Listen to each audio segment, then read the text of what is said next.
लोकप्रिय घोषणा केल्या असं वाटतं? असं आहे की लोकसभेला महाराष्ट्राचा निकाल 48 जागापैकी 31 जागा आम्हा लोकांना मिळाल्या, म्हणजे 30 क्लिअर आणि एक सांगलीच एका वादातनं.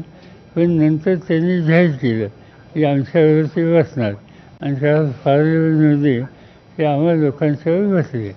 त्यामुळे 31 जागा, आता 48पैकी 31 जागा ज्या विचाराच्या निवडून येतात याचा अर्थ ट्रेंड काय लोकांचा स्पष्ट होतं आणि त्याचा जो धसका घेतला आहे त्यातून हे सगळा भाषेचा फुलवरा असलेलं बजेट या ठिकाणी मांडले. हा ट्रेंड कायम राहील असं वाटतं विधानसभेचं? कायम राहील म्हणजे लोकसभा निवडणुकीमध्ये महायुतीला ज्या पद्धतीचं मॅन्डेट मिळालं किंवा ज्या पद्धतीची मानसिकता लोकांची पाहायला मिळाली,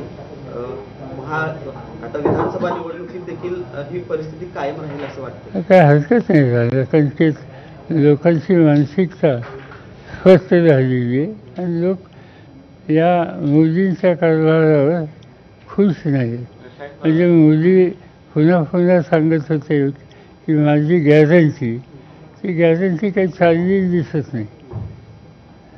आणि आणखी एक गोष्ट त्याच्यात मोदींची आहे की सवन प्रचाराचा भार ट्रस्ट हा मोदींच्यावर होता.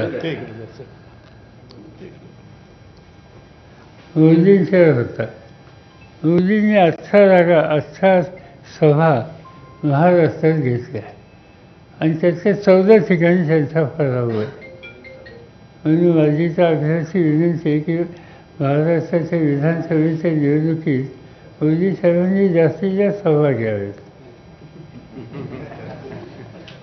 साहेब, या सगळ्या यशाच्या पार्श्वभूमीवर आगामी विधानसभा निवडणुकीची आपली महाविकास आघाडीची तयारी कशी असणार आहे किंवा कसं तुम्ही?